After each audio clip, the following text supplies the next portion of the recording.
The following is a conversation with Javier Milei, the President of Argentina.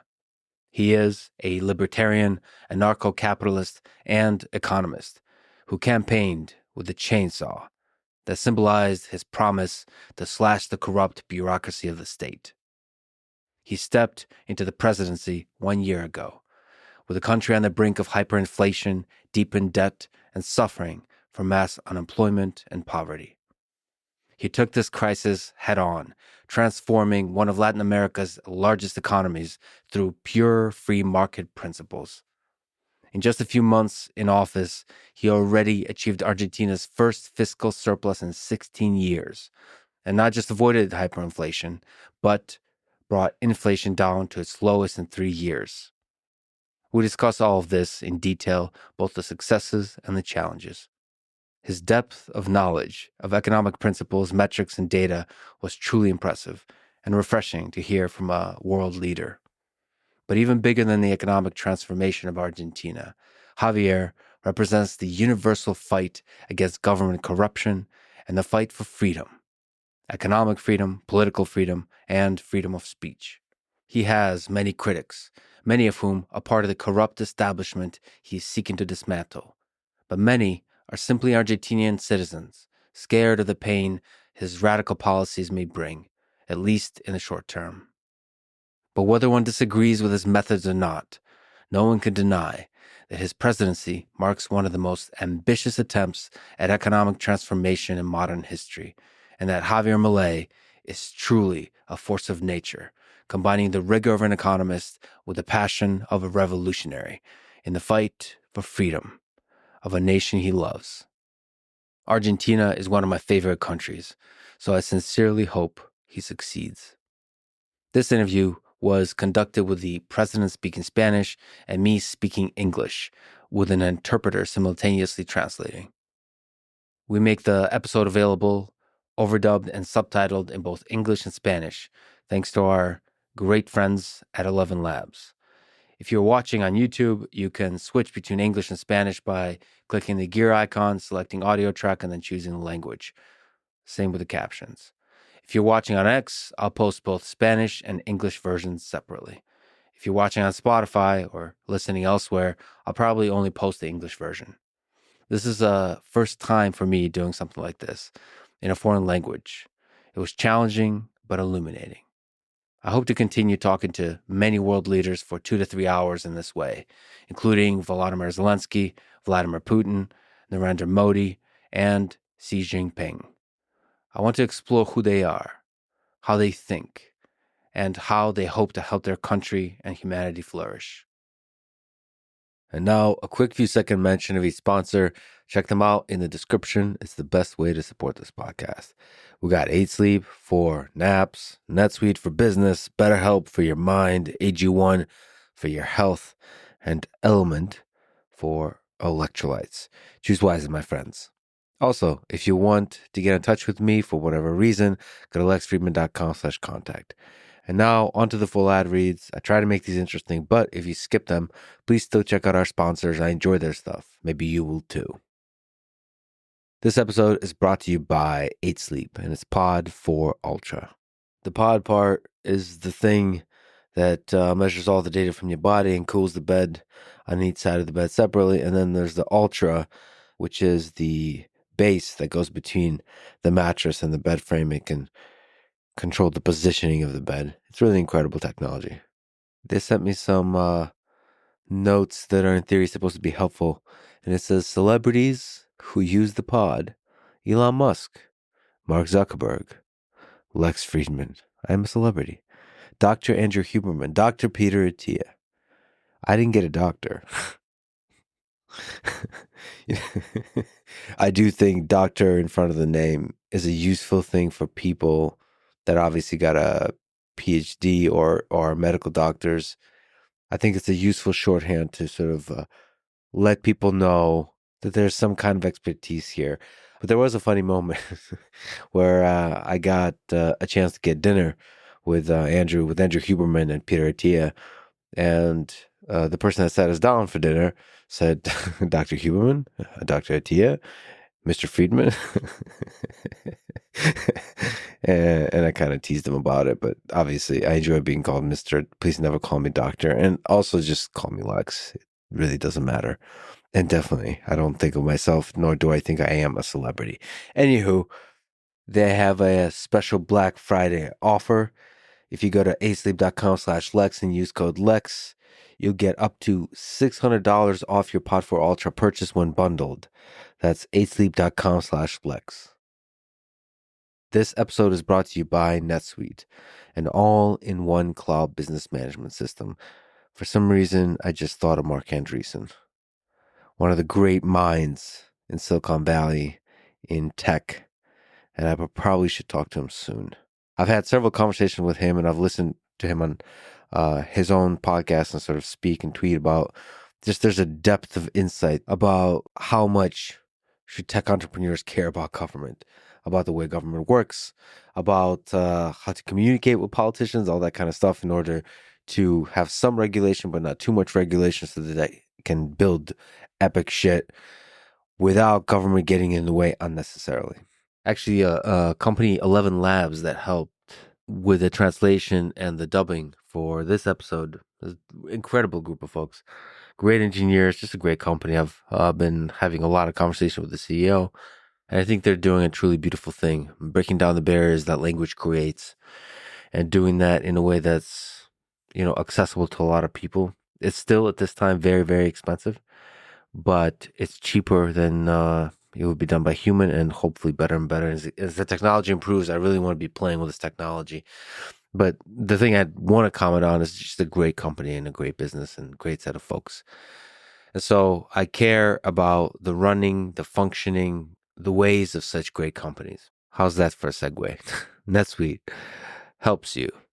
In fact, it helps over 37,000 companies who have upgraded to NetSuite by Oracle. It helps businesses run all kinds of messy stuff. Take advantage of NetSuite's flexible financing plan at netsuite.com/Lex. That's netsuite.com/Lex. This episode is brought to you by BetterHelp, spelled HELP, help. They figure out what you need and match you with a licensed therapist in under 48 hours. I was really pumped talking to President Javier Milei about life, frankly. I could probably talk to him for many more hours. Such a brilliant, but sort of a kind-hearted, warm person on mic, but I got a chance to interact with him a bunch before and after off mic, and just a warm person. Just a human being who saw me, who noticed me, who smiled and just had this way that's not just maybe a fake charisma. It's a real human charisma and a nervousness and a joy, all of that together. And obviously a brilliance backed by a set of principles and a desire to see freedom win. And so there is a sense that freedom is a powerful force for the human mind. So a lot of our conversation was focused on economics, but the responsibility and the possibility of taking control of your own destiny is a powerful idea. It's an American idea. And there are many other places in the world that are captivated by that idea. And he's one of the great elucidators and implementers of that idea. I love Argentina, so I hope that he succeeds. Anyway, all that to say is freedom is good for the mind. And another thing that's good for the mind is BetterHelp. Check them out at betterhelp.com/Lex and save in your first month. That's betterhelp.com/Lex. This episode is brought to you by AG1, an all-in-one daily drink to support better health and peak performance. You know what I drink AG1 after? I drink AG1 after a long soccer, aka football game.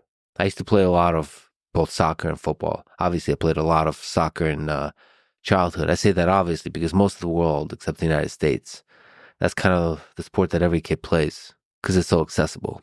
Anyway, I was a big fan of Diego Armando Maradona when I was growing up, and just seeing the World Cups in which he played the famous goal of the century and the hand of God goal, and just the aura and the genius and the feel he had was mesmerizing and just inspiring for a kid. And when Lionel Messi came around, I think I first saw him when he was in the youth league, 17, maybe 16, 17. I'm not sure.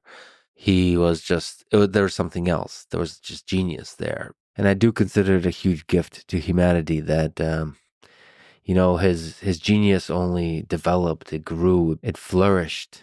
And it was a tragedy that he didn't win the World Cup for the longest time, or didn't help Argentina win the World Cup until very recently, which he did. And he completed he won everything you could possibly win. And that was such a beautiful, sort of historic moment. The greatest player of all time, Lionel Messi, in my opinion, in most people's opinion.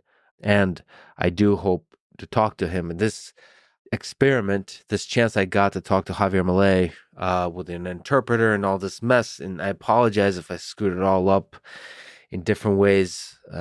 I really tried. I tried to figure out how we can make it most accessible for both English and Spanish speakers and all that kind of stuff. All that had to come together in just a handful of days. I think like 3 days I had to figure it all out. Never done anything like it. So this sort of emboldened me, gave me confidence that it's possible to do. And there is, of course, a Spanish speaker that I would very much love to talk to. And his name, like I said, is Lionel Messi. And so now I'm a little bit more confident that that is something I could handle if given the opportunity. And I hope to celebrate him properly if I ever get a chance to speak with him. Anyway, try out AG1. They'll give you 1 month supply of fish oil when you sign up at drinkag1.com/Lex. This episode is also brought to you by LMNT, my daily zero sugar and delicious electrolyte mix. Oh, and I should also say that I don't get a chance to play soccer that much these days. And I'm not sure why. I think for a couple of years, I had a few injuries, like slight injuries related to jiu-jitsu that made sort of the sprinting and maybe the fast turning and the pivoting and the planting of feet, all that kind of stuff for many hours at a time, difficult. Or rather, I should say, I was trying to let the injuries heal. And if I played a lot of soccer, they just wouldn't heal. But soccer is, as a sport, one of my favorite sports to participate in. And as a form of exercise, it makes time just disappear. Like I could do sprint after sprint after sprint, running around the field for hours. And like a little kid, still, I just forget time. You don't realize how much calories you burn. You don't think about anything. You don't realize how exhausted you are. You're just full of joy. And the competition, the excitement, maybe it puts me right back there to all the football games I've watched as a kid. Like I'm now pretending to be Maradona. I'm now pretending to be Lionel Messi. I'm not pretending to be all those sort of superstars and enjoying the fun of it. Yeah. Anyway, before and after, I would probably drink an element. Get a sample pack for free with any purchase. Try it at drinkelement.com/Lex. By the way, this is the first time I'm trying something like this. The episode I'm publishing on this audio feed is a English dubbed audio track. And the voice cloning is done by AI. Thank you for our great help. Thank you for the help from the great 11 Labs team. And there's a lot of human in the loop, improving the translation, improving the voice, all that kind of stuff. But I'm not sure what kind of thing makes it a pleasant experience for just audio listeners. And I primarily myself am usually an RSS audio listener. So I really care about this medium of podcasting. It is the original, the main, to me, way to consume podcasts. Freedom. As Javier said, Viva la libertad, carajo. Yeah, I truly believe that. RSS is freedom. That's what podcasting is all about. This is the Lex Friedman Podcast. To support it, please check out our sponsors in the description. And now, dear friends, here's Javier Milei.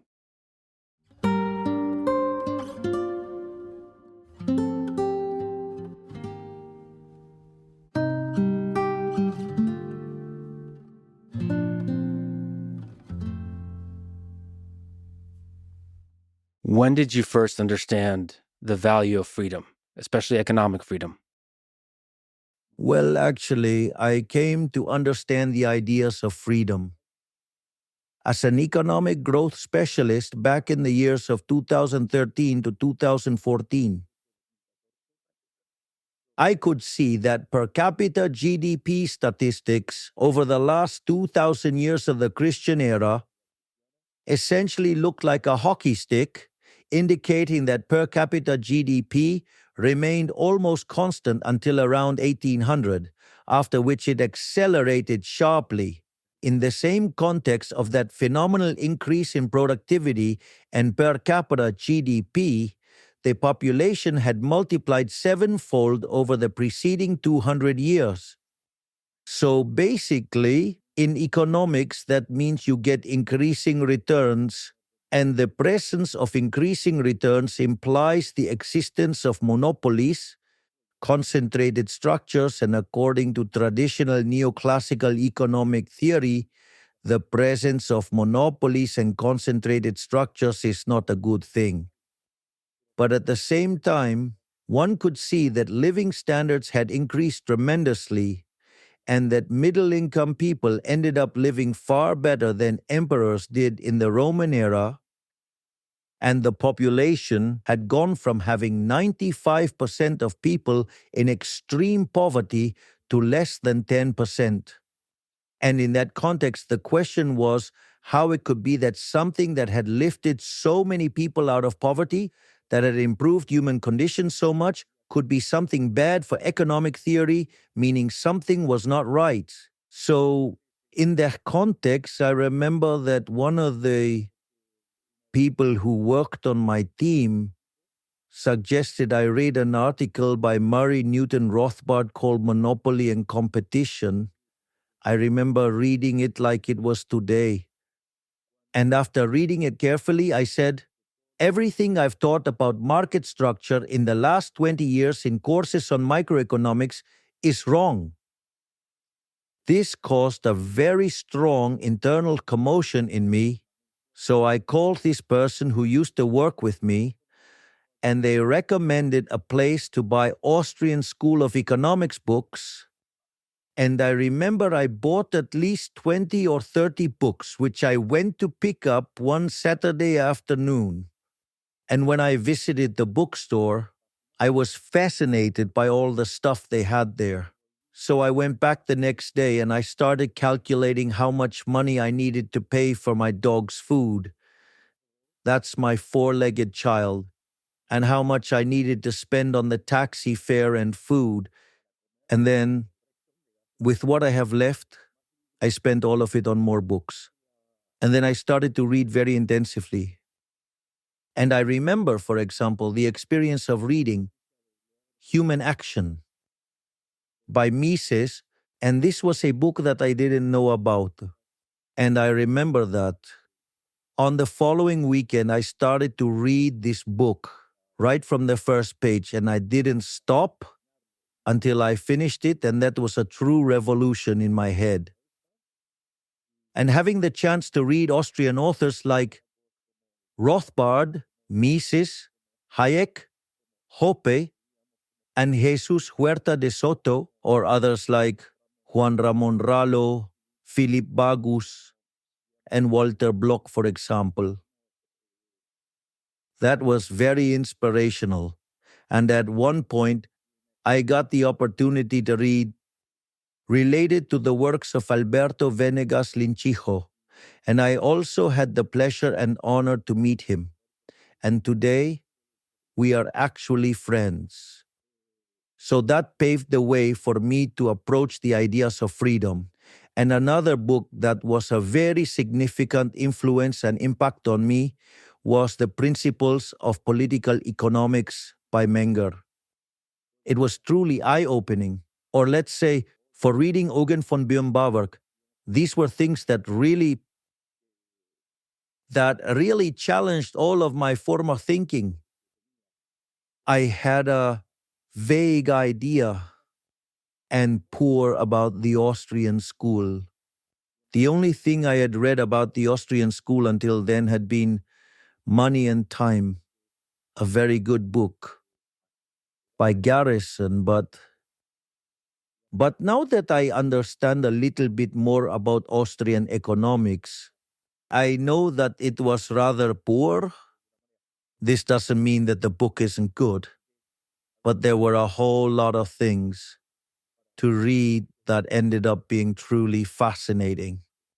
So from that, what is now today, and maybe you can talk about the evolution, is your philosophy, economics philosophy. You've described yourself as an anarcho-capitalist, market anarchist, libertarian. That's the ideal.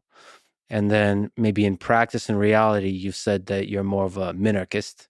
So lay it all out. What's your economics philosophy today? Strictly speaking, I am an anarcho-capitalist. I despise the state government. I despise violence. Let us suppose we take the definition of liberalism. I usually use the definition of liberalism given by Alberto Venegas Linchijo, which is very much in line with the definition of John Locke, which essentially matches the definition by Alberto Venegas Lynch Jr., who said that liberalism is the unrestricted respect for the life project of others based on the principle of non-aggression and in defense of the right to life, liberty, and property.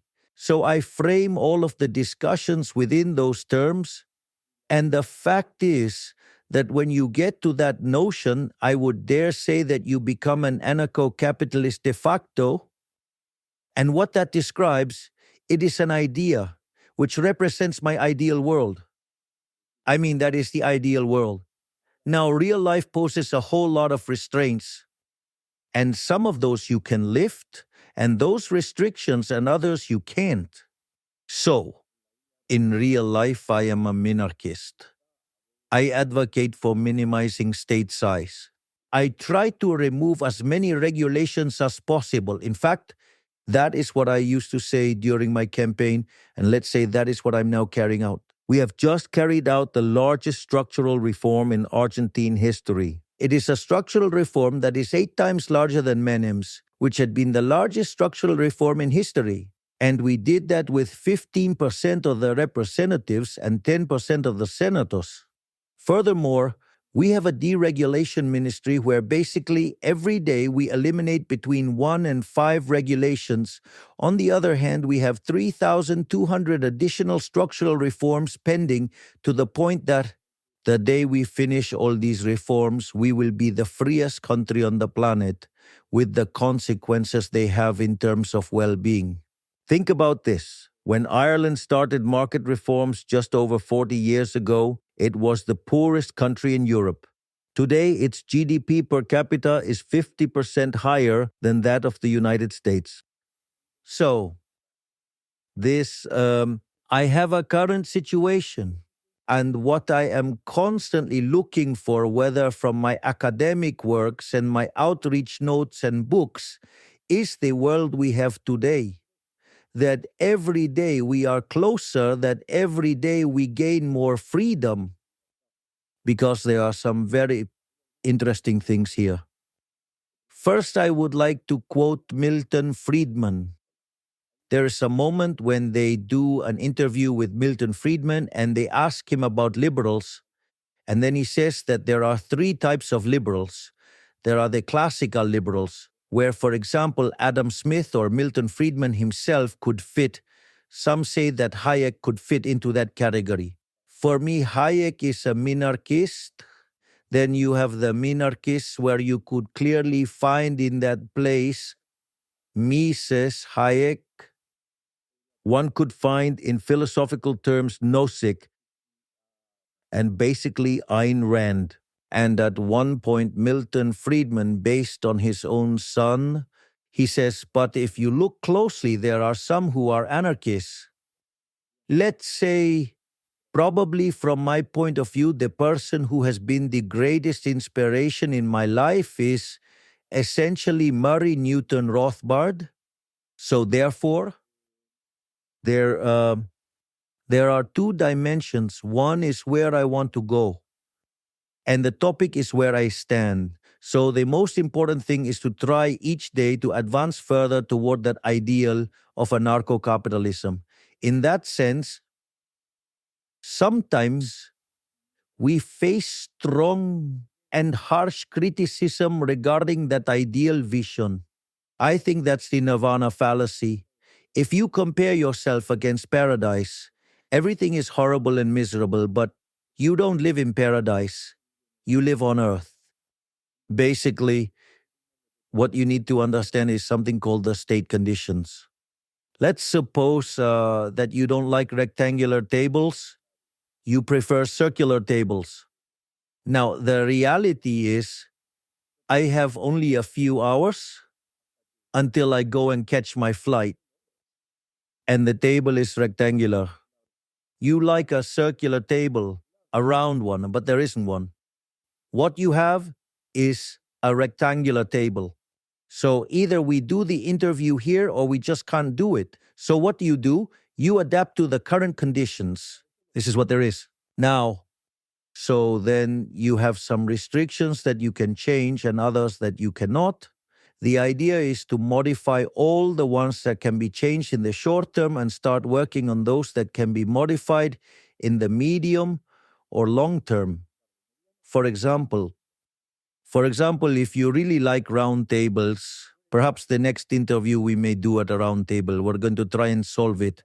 But today it's something that we couldn't possibly solve. So that's basically the idea, right? Let's say it's about understanding that some restrictions you can't change, others you can, and there are institutional restrictions too. There are many anarcho-capitalists who are dedicated to criticizing, and incredibly, they do so with more violence towards liberals. And many of them actually criticize me, which truly make no sense because it is precisely the nirvana fallacy. But the reality is that, look, in Argentina, for example, the most popular sport is soccer. When you go to watch an Argentina match, it is beautiful. The stands are full and they're all painted with sky blue and white colors. There is a lot of joy. People sing songs that are very fun, that are very distinctive, it's very much part of Argentine folklore, so to speak. But you see, that beautiful show is external. That is to say, it does not determine the outcome. You place the ball in the middle of the field, and no matter how much people shout, the ball doesn't move. The one who moves the ball and scores the goals is Messi. So, what do I mean? If you don't get involved and don't get into it, no, you don't do anything. So, what do I know? Is that there are many liberals, libertarians, and anarcho-capitalists who are really useless because all they do is criticize, let's say, those of us who want to lead the world toward the ideas of freedom. And what they don't realize is that power is a zero-sum game. And if we don't have it, then the left will have it. Therefore, if you level your harshest criticism at those in your own ranks, you end up being subservient to socialism, probably. And also, for instance, you have cases of strong hypocrisy, let's say. I have seen cases of agarists. It's the anarcho-capitalists who criticize Rothbard because he said that you have to get into politics, otherwise the socialists will advance. And it's interesting because some of them, I have seen them proposing agorism. And I remember one of them one day, the police showed up, and honestly, he was peeing himself. So, it's very easy to criticize, propose, and suggest, but if he was truly such an agonist, he should have been willing to endure going to jail. However, when it was time to face the consequences of the idea he was promoting, he froze, wet his pants, and ended up, let's say, accepting all the restrictions because clearly it was better to be out of jail than in jail. But in doing so, he sold out his ideas. So it seems to me that no, not taking into account the restrictions of the situation, only serves to be functional to socialism because all it does is strike against one's own. So you became president 11 months ago. Can you again describe some of the actions you took? For example, you cut half the number of government ministries, layoffs, removed price controls. It would be interesting to lay out the first steps and what's next. If you allow me, I will first give you a description of the situation we received, and based on that, I will tell you each of the things we did when we first took office. Basically, what we found was that in the first week of December, inflation was rising at a rate of 1% per day, which means 3,700% annually. In the first half of December, it had accelerated to 7,500% annually. When you look at wholesale inflation in December of last year, it was 54%, which if annualized would equate to an inflation rate of 17,000% per year. And in addition, Argentina, for the previous 10 years, had not been growing, with a drop in GDP per capita of approximately 15%. And the reality was that nearly 50% were living in poverty. Now, later I will get deeper into that discussion. And the reality is that we had a fiscal deficit which amounted to 15% of GDP. 5 points were in the Treasury, 10 points were in the central bank, which was endogenous monetary issuance. And the reality is that we also had interest-bearing liabilities at the central bank equivalent to 4 monetary bases, maturing in one day, meaning we could have quintupled the amount of money in one day. We had peso-denominated maturities amounting to the equivalent of $90 billion. The central bank had negative net currency foreign reserves, minus $12 billion. We had commercial debts in the central bank equivalent to $50 billion. There were company dividends held back amounting to $10 billion. Therefore, if we had instantly opened up, you see, I say we are liberal libertarians, we are not liberal fools. That's what some anarchist liberals suggested, meaning that we basically open everything on the first day. So in that context, of course, if we had done that, we would have encountered hyperinflation. Therefore, that would have led to the number of poor people being around 95%, and by December, the Peronist Party would have organized supermarkets lootings and would have done all sorts of things and would have probably been ousted.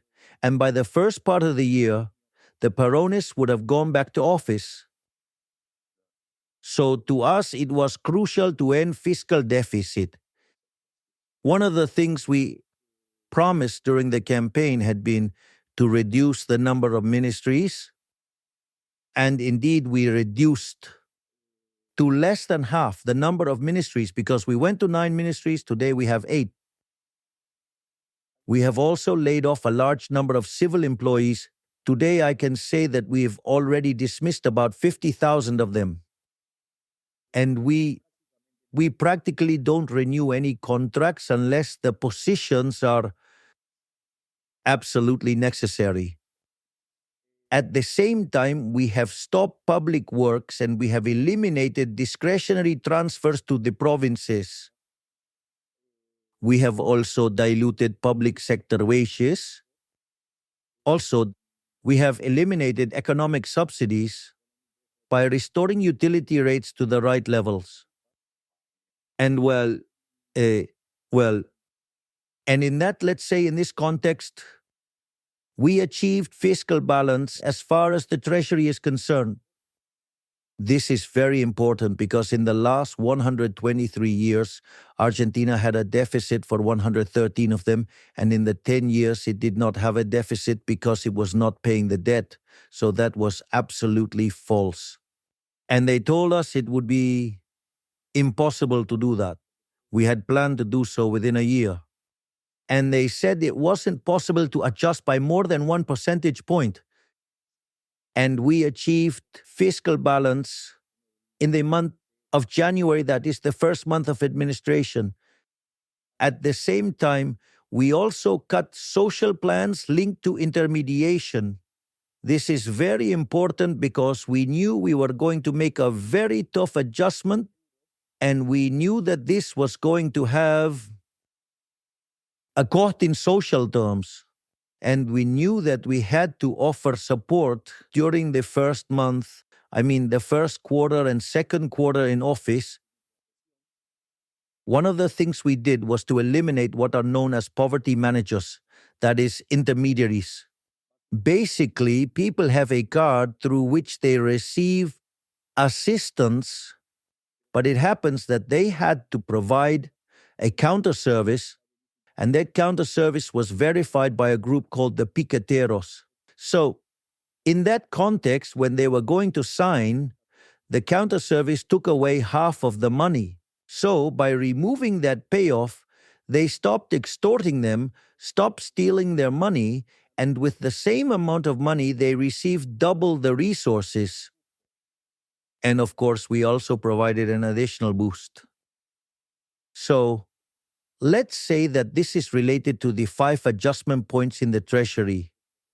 Now, what happens? As we began to achieve fiscal balance and no longer needed to issue money to finance ourselves, and as we also met interest payments and some capital repayments, one of the things that happened is that the debt market began to be recreated. So we were able to take debt out of the central bank and transfer it to the Treasury, where it should have always been. And that meant an adjustment of approximately 10% of GDP. Everyone said this would be impossible and couldn't be fixed. Essentially, what we did was implement a fiscal adjustment at the central bank amounting to 10% of GDP. So if you ask me, it's clear that we have not only made the biggest fiscal adjustment in the history of humanity because we made a fiscal adjustment of 15 points of the GDP, but also most of that went back to the people as less seigniorage, as a lower inflation rate. It's true that we temporarily raised the country tax, but we lowered it in September. And now in December, we're going to eliminate it. Today, for example, we also announced that in December, we are eliminating import taxes. In fact, in that regard, what you have is that we return to the people 13.5 points of GDP because the real tax burden is the size of the state. So, while back in December we were discussing hyperinflation, today we are discussing 30-year loans. In other words, all those resources that the national government used to take are now back in the private sector.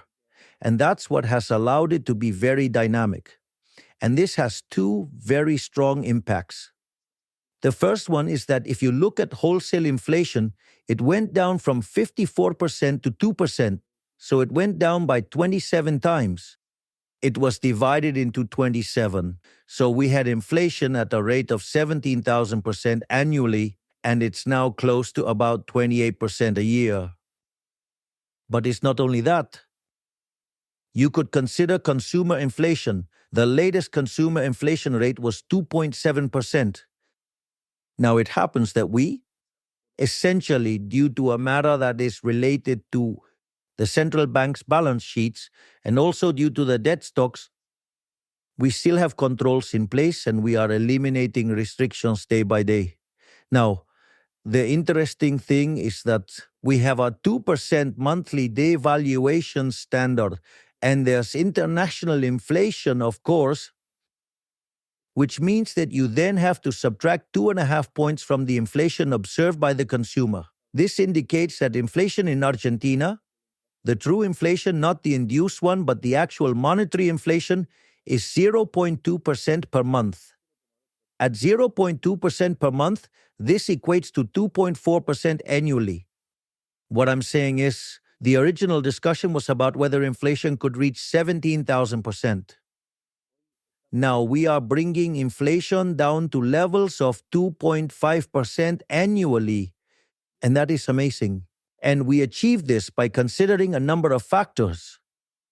The first one is that we did not experience a previous hyperinflation, which would have simplified the process of implementing a stabilization program. Typically, when hyperinflation occurs, monetary assets are diluted, leading to a natural restoration of demand. And besides, we did not resort to any expropriation. For example, before the convertibility plan, which was the most successful program in Argentina's history, Argentina experienced 2 instances of hyperinflation. During Alfonsin's administration, inflation reached 5,000%, and under Menem, it was 1,200%. Additionally, there was the Bonex plan, under which debt was exchanged on a compulsory basis. In other words, what we did instead was clean up the central bank balance sheet. So with that, we cleaned up the central bank's balance sheet. We cleared a loss of $45 billion, all voluntarily. And the most amazing thing is that we did it in just 6 months. And at the same time, we have not controlled prices, nor have we fixed the exchange rate. And this is very important. All previous stabilization programs, in an effort to show quick results, used to do this. What they would do is, before announcing the plan, they would adjust the rates, and once the rates were adjusted, they would launch the plan. But in our case, we couldn't afford that luxury, so we had to implement it on the go. And also over the past few months, that is to say, companies brought in rates that covered only about 10%. Whereas today they cover 80%, so you get the picture. Just imagine the adjustment we are making, and in that sense, it is also incredible what we have achieved, because if we were to work with the inflation we have in our country today, considering the exchange rate situation, the figures are even better than during the convertibility program, which was the most successful economic program in Argentina's history. And in fact, there is an article called Passing the Buck, which is by Gerardo de la Paulera Bozzoli and Irigoyen, that demonstrates that Menem's first government was the best government in history. And basically, it argues 2 things in the success of the stabilization of the convertibility program. So if you take a closer look, when you examine it carefully, when you account for all these factors, our disinflation process is actually much more genuine. And not only that, it's also much deeper. We restored freedoms to Argentinians while simultaneously implementing a structural reform 8 times larger. And we accomplished this with 15% of the representatives, 10% of the senators, and within the first 6 months of government. In other words, our deregulation agenda continues daily, and we still have 3,200 structural reforms pending. This will ultimately make Argentina the freest country in the world. Moreover, to have a sense of magnitude, the reforms that we already have made with the Executive Order 7023 and with the basis law, we have actually jumped 90 places in terms of economic freedom. What this means is that today, Argentina has institutions similar to those of Germany, France, Italy, and we obviously want this to continue. And let's say we are going to surpass, no doubt, the levels of economic freedom that Ireland reached in its best moment. And not only that, we're going to exceed the levels of economic freedom of Australia, New Zealand, and Switzerland. We are undoubtedly going to be the freest country in the world. And this means that thanks to what we've done today, we are on a path that allows us to multiply our per capita GDP by 2.5 times when you apply the relevant correction.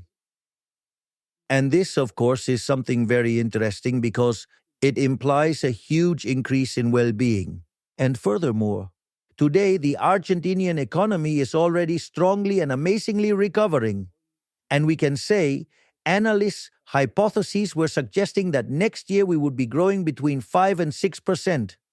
Today, JP Morgan has now corrected, or let's say revised the projections upwards. And besides, when we normalize the price situation, the true poverty rate came up and it was 57% in January.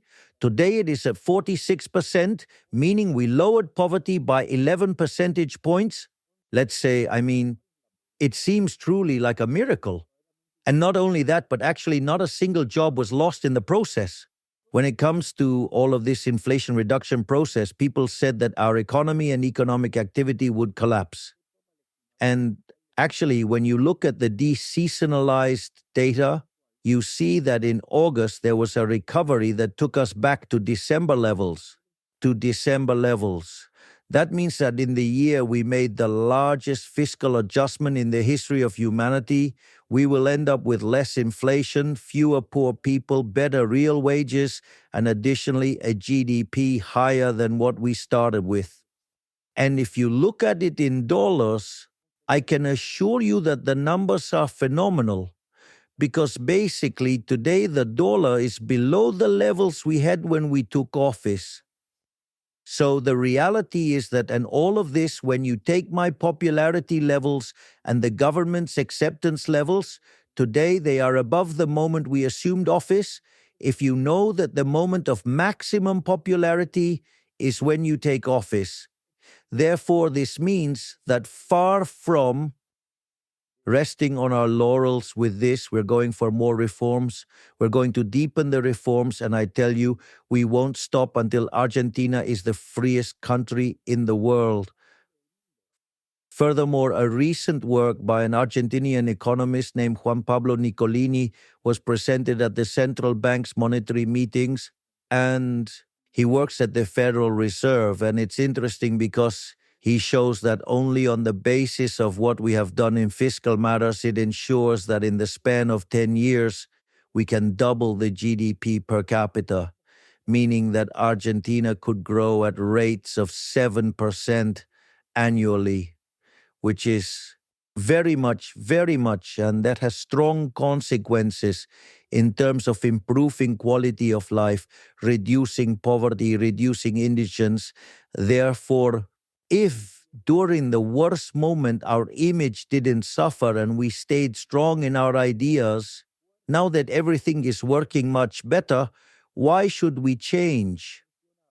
On the contrary, we are ready to redouble the bet, to redouble our efforts because we've done things that no one else has done. I will give you an example. There's something that seems trivial, but there's what's called the single paper ballot. Argentina used to vote with huge ballots, which were above all, very costly, and that reform, let's say it wasn't done because it always harmed the ruling party. So everyone talked about going to the single paper ballot, but no one did it when they were in power.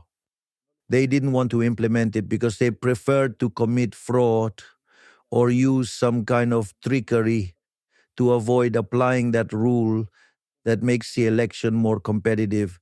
Well, what's interesting, we sent that law and it was approved. What's more, now we are finishing with the open, simultaneous, and mandatory primaries because it was a mechanism by which politics was also stealing. We are eliminating the financing of political parties.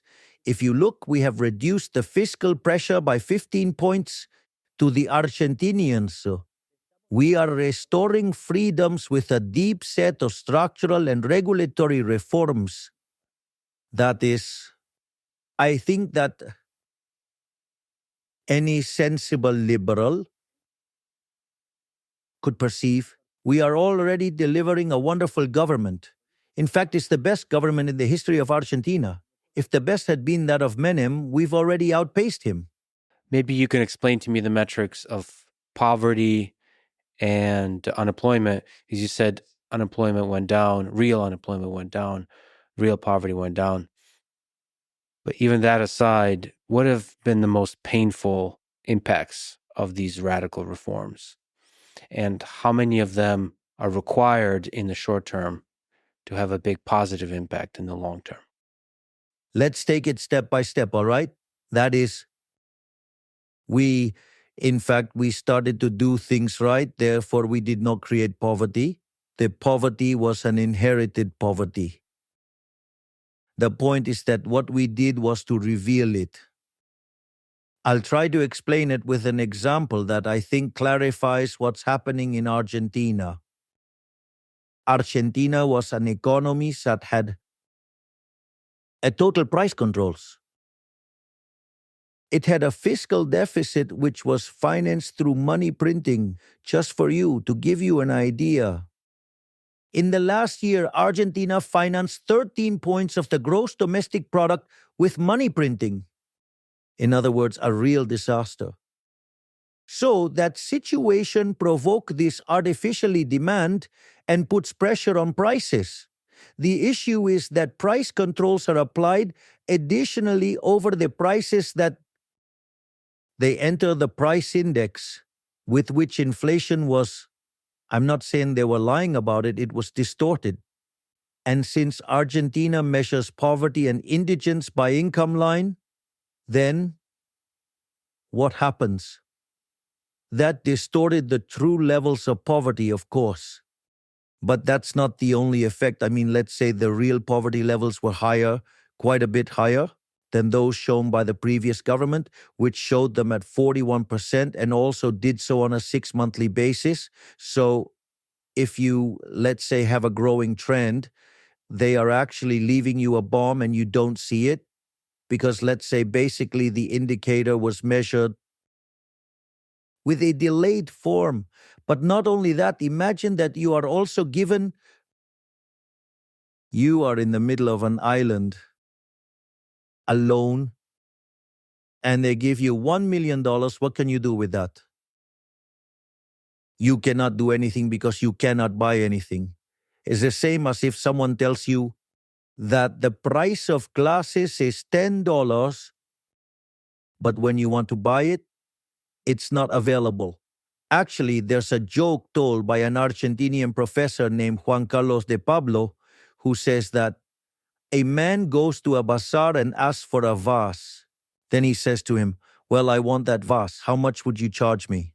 Then he says, $5,000. Oh, okay, $5,000, but why $5,000 if across the street it's 1,000? He says, "Well, go buy it across the street for 1,000. Ah, there's none for 1,000. Well, then here, when there's more, it'll also cost 1,000. In other words, prices at which they are available. So what happens? When you are faced with that situation, the supermarket shelves were empty. So what was the point of having a price at which you couldn't buy anything? You left those prices, the shelves were empty, so the statistics showed that you were much better. But the reality is you couldn't buy anything. You couldn't make it happen. So if you left the situation as it was, people were going to starve because they couldn't buy anything.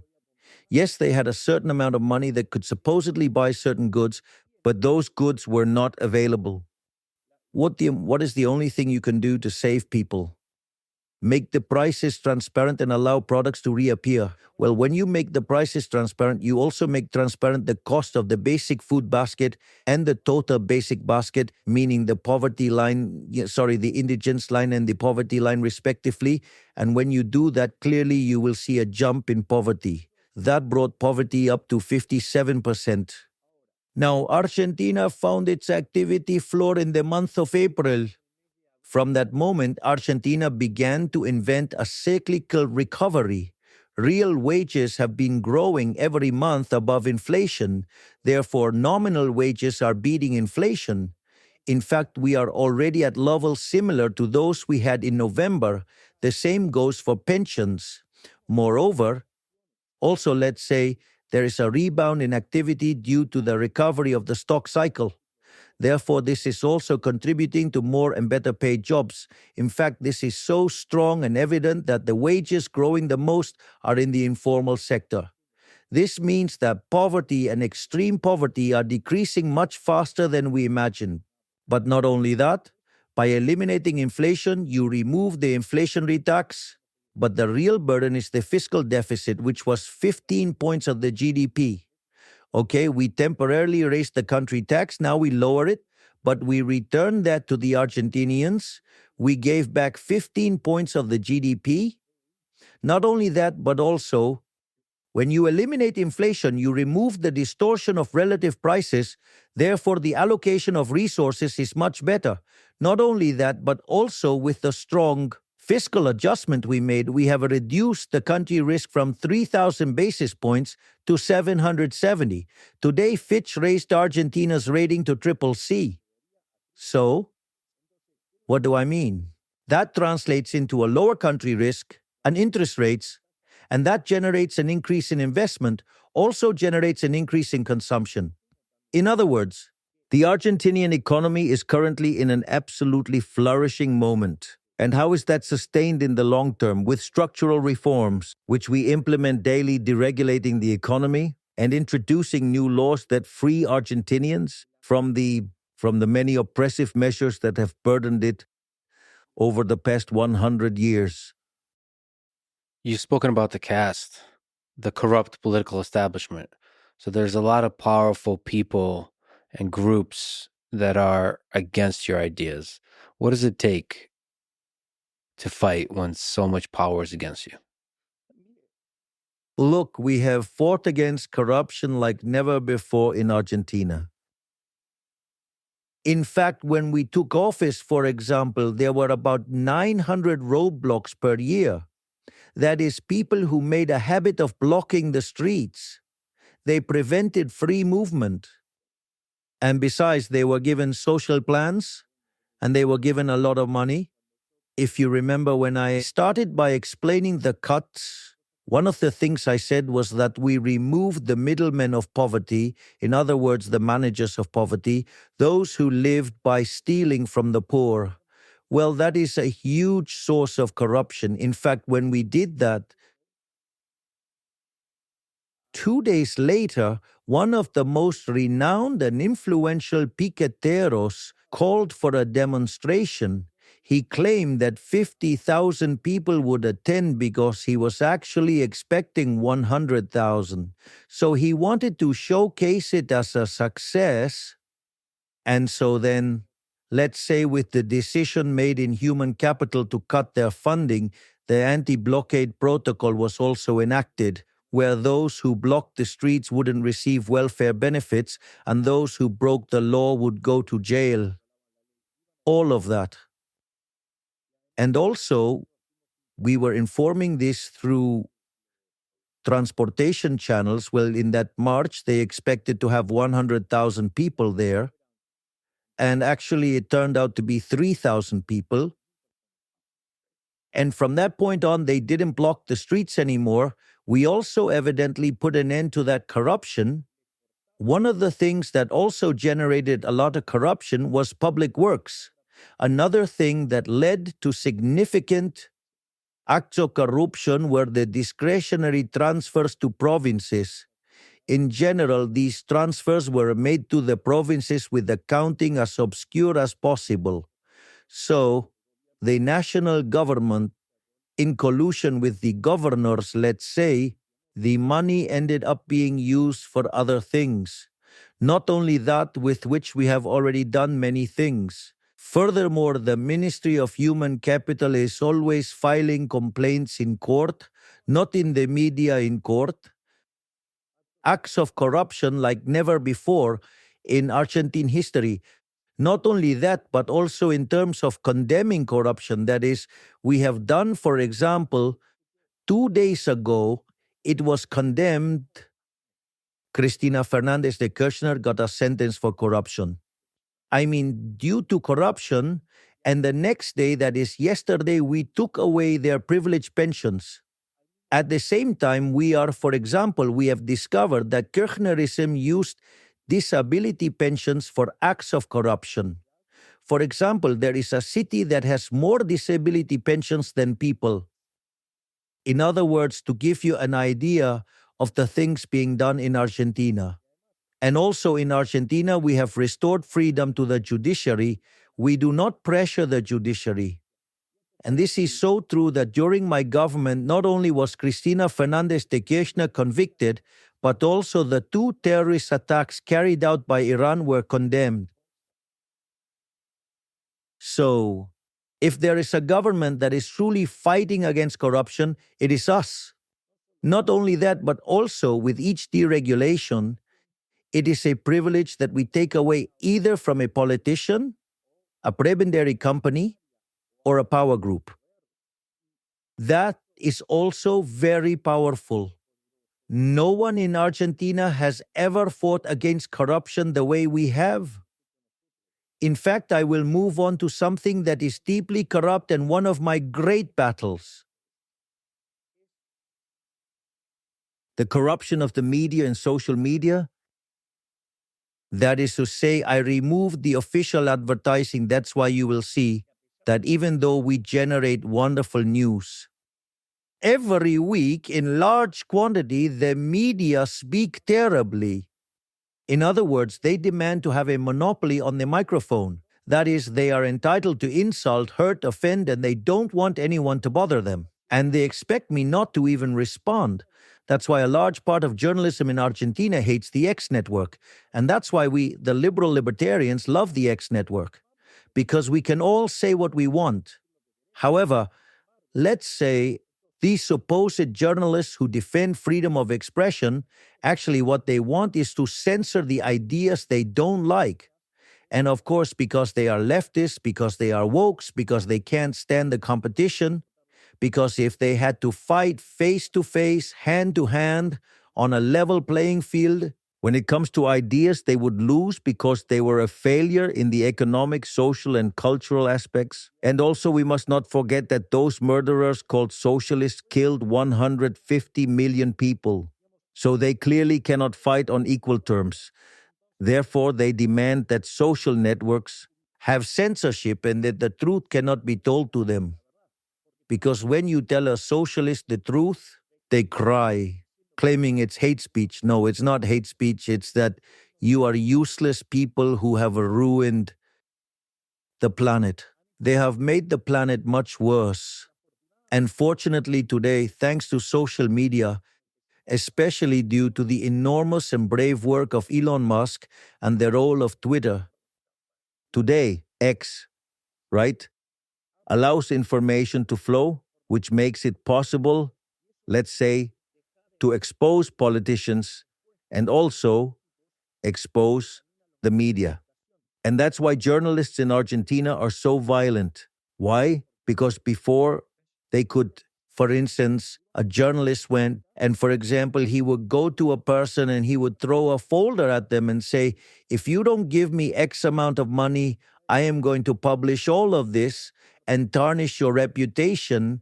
And I know for a fact a case of a journalist who carried out this extortion twice to a businessman. That businessman told him that he wasn't going to pay. And evidently the journalist did it. Obviously, they went to court, there was a trial, and that journalist lost both times. But that process is very slow, and in the meantime, they smeared. So since the justice system takes a long time, so what is the problem? The problem is that in the meantime, your life got dirtied. So why can journalists do all this? Well, that's why they dislike X.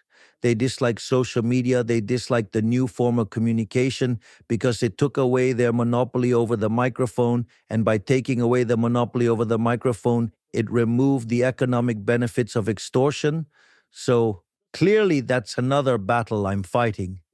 You read a newspaper in Argentina, and 85% of what you read is a lie.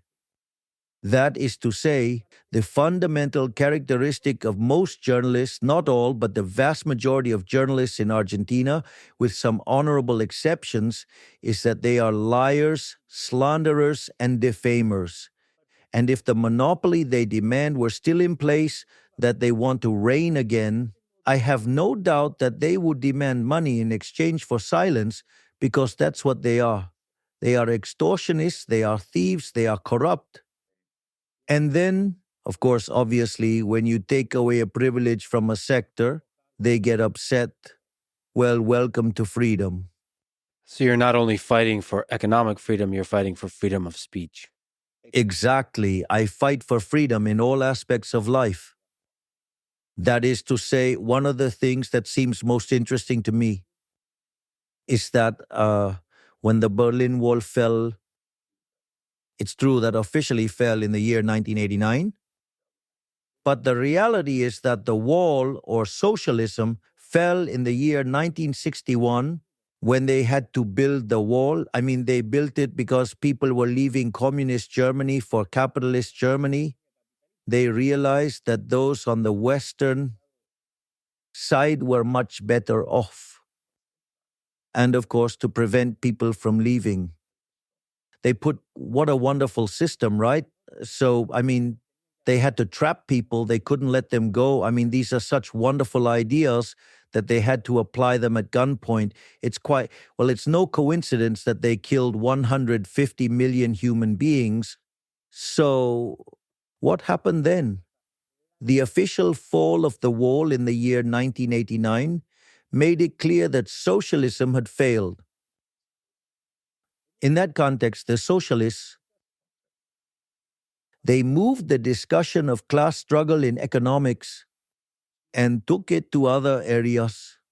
So, for example, socialism, or what is of the 21st century, or cultural Marxism or post-Marxism, whatever definition you want, is to take class struggle to different aspects of life. For example, one of the aspects of life where you, let's say, have this is in gender ideology. I mean, it's incredible because the first ones to defend equality before the law were the liberals. The first to defend women's rights were the liberals. Jeremy Bentham in the year 1750 was the first to demand equality before the law for women. I mean, the cause of equality before the law for women, and equality of rights, the first ones who advocated for this were the liberals, did you know? However, what does the left do? They just go on to radicalize it. And then it moves to what is called female chauvinism. Female chauvinism is, let's say, the fight against males. And then, I mean, how do they do it? They do it by assigning rights. But when you assign a right, someone has to pay for it. And that has consequences. And in general, let's say, this always happens. The consequences are that the results are worse than what you had before. I mean, in any state intervention, the subsequent result is often worse than what you originally had. So that's one thing. And not only that, but the other side of this is the environmental agenda, which sets man against nature, involving all aspects of environmentalism and everything related to climate change. In other words, they can't stand any serious discussion. Therefore, all environmental policies are nothing more than an excuse to collect taxes, so that a group of parasitic bureaucrats can live at the expense of others and finance sinister ideas, where the most sinister idea of all is that there is no room for everyone on planet Earth. That is, an idea that failed with Malthus at the beginning of the 19th century, a murderous idea that was also applied by the Egyptians against the Jews, and this is famously recorded in the book of Shemot or Exodus. Or, for example, another thing is Black Lives Matter. That is, black people against white people, or indigenous people against the established communities. Or, I mean, everything related to LGBT agendas. Definitely, these are some of the ways in which, socialism extended the class struggle into other aspects of society, creating divisions and fostering deceit with the sole purpose of absorbing taxes. I mean, what was the Ministry of Women in Argentina doing? Did it manage to reduce a single femicide? No, none at all. The number of femicides exploded just the same. In fact, the most feminist president in Argentine history, Mr. Alberto Fernandez, used to beat his wife. That is such a strange feminist. I mean, so within the ranks of feminists, let's say, you will essentially find the largest number of rapists and women beaters. And it's quite interesting what they do. Their hypocrisy is truly striking. It's not just about that, though. I mean, the battle is on three fronts. You have the economic front, which is free enterprise capitalism. Then we have the political level. Currently, the system that the world has designed is a Republican liberal democracy with checks and balances. And I mean, at the cultural battle level, notice that socialism has been very successful in the cultural battle. It has been very successful politically because it was able to translate that political battle in winning many elections. But why is it falling apart? Why? Because it produces misery, and because the economic system is a disaster, so people eventually realize that it is making things worse for them. Liberal libertarians are very good when it comes to economics. Yes. And those good economic results can actually lead, to the generation of solid political processes. But what happened? The liberals neglected the cultural battle. Much of the blame was placed on Fukuyama when he said this is the end of history. No, it was not the end of history because the following year, in 1990, the socialists gathered at the Sao Paulo Forum and, based on the ideas of Gramsci, designed a strategy to infiltrate the media, culture, and education, which ended up changing the entire discourse. And they established that what they said was politically correct, and that any idea outside of it was to be considered reactionary and had to be censored or even persecuted. And they claimed to be the ones defending freedom, even though they were the ones persecuting people. It's the same with journalists who get upset with Twitter. They say they defend freedom but can't stand it when those who think differently speak. Is that freedom? Yes, for them, but not for those who think differently. That's not freedom, that's fascism. Then, what do we say? Then we must fight on the economic front, and I believe we are implementing an extremely successful economic program that is being recognized worldwide. In fact, the other night, the president-elect, Donald Trump, indeed gave recognition for the achievements we are having in Argentina and the speed at which we have done it. At the same time, you have to fight the political battle because, soccer matches are not won by shouting from the stands, they are won by playing on the field. But that alone is not enough because you have to, you need to convey to society the values of capitalism, the free market, what liberalism is, the value of freedom, right? And when you succeed in that, then we will indeed be able to advance steadily. If you don't fight the cultural battle, what happened in Chile will happen to you. They had economic success. It was, let's say, sustained over time, but at some point it collapsed. Why did it collapse? Because they hadn't fought the cultural battle. Then socialism, little by little, took control of institutions in education and the media. So they took over the media and culture, and on that basis, they attacked and broke up the system. And then they found themselves with increasing doses of socialism, and the only thing socialism generates is poverty. Therefore, what you must keep in mind is that you have to fight the battles on all fronts. And if you don't keep that in mind, I can tell you are headed towards collapse. Like you said, in this fight against corruption, you're challenging some very powerful people, a powerful establishment. Are you ever afraid for your life? Potential assassinations? No.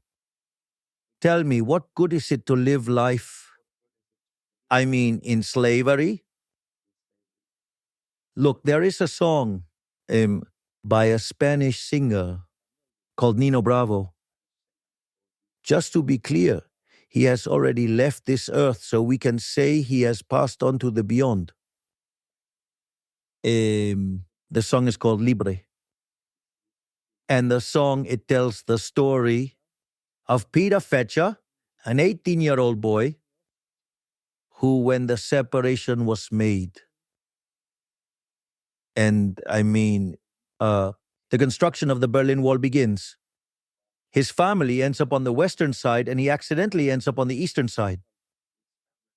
And for a whole year, he plans his escape to the western side, right? And in that context, when he tries to escape, he gets murdered.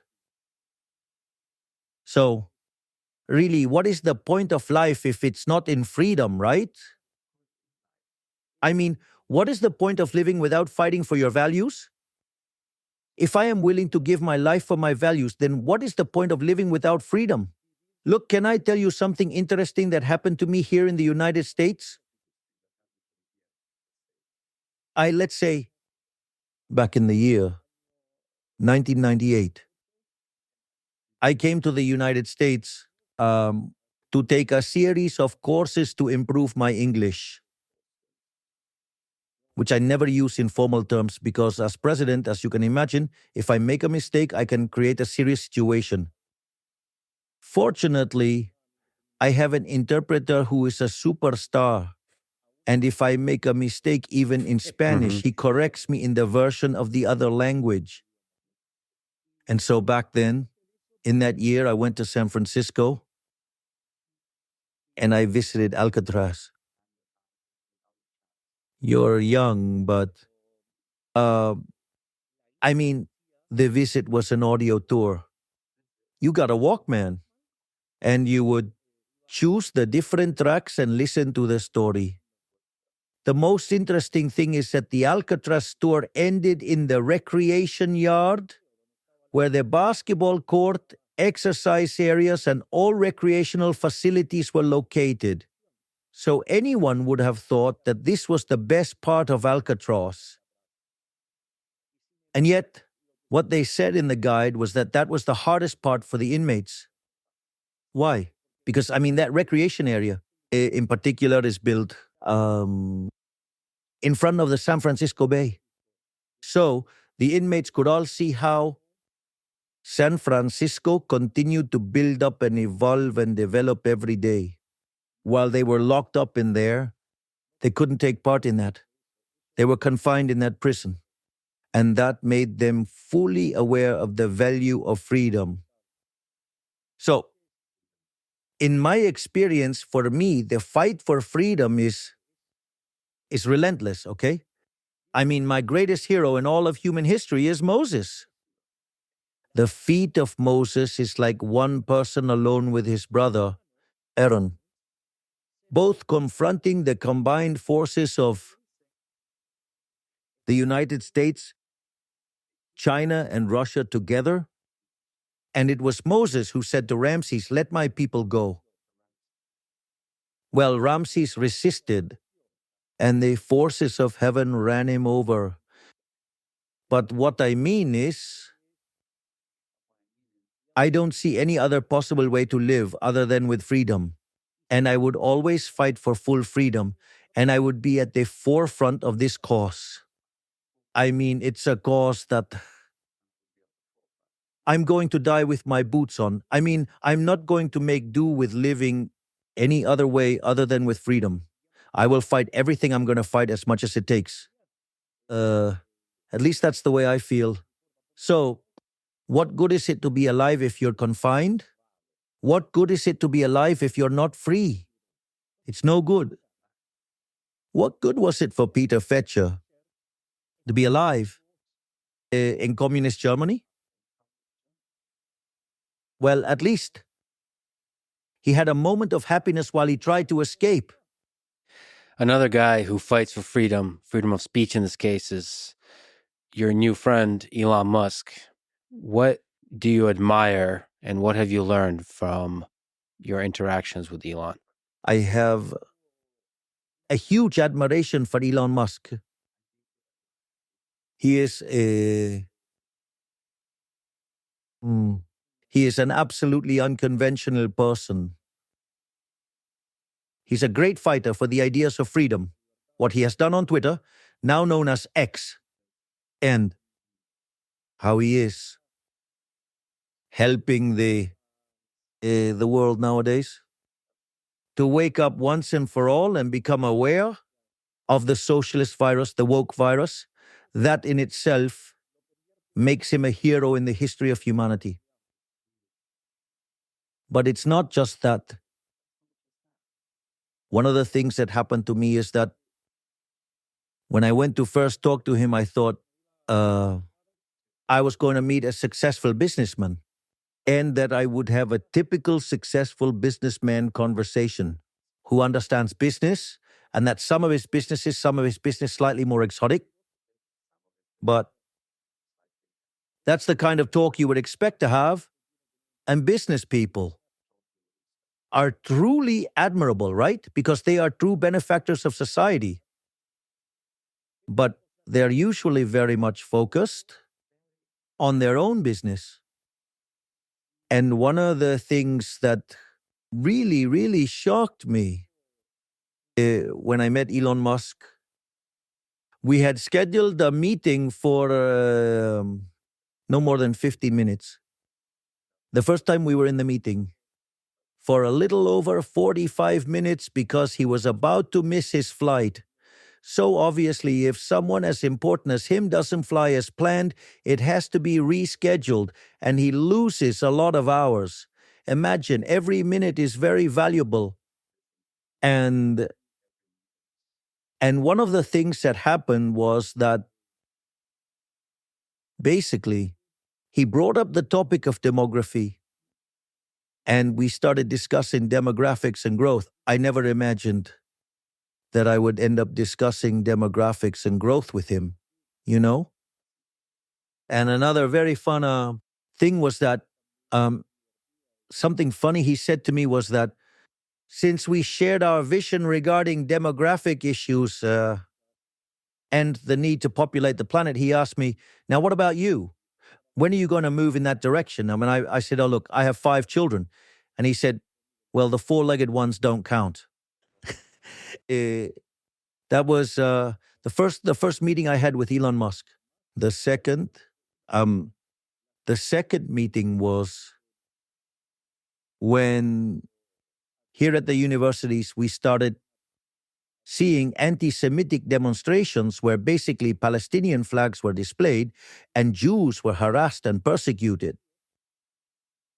And at that moment, when we had that second meeting, he showed himself to be very deeply involved with that and brought up the issue of the cultural battle. So, I mean, it's not quite conventional even in the political field. During our last talk, which lasted for about 2.5 hours, right? One of the things we talked about was freedom and what was at stake for the United States in this election. Therefore,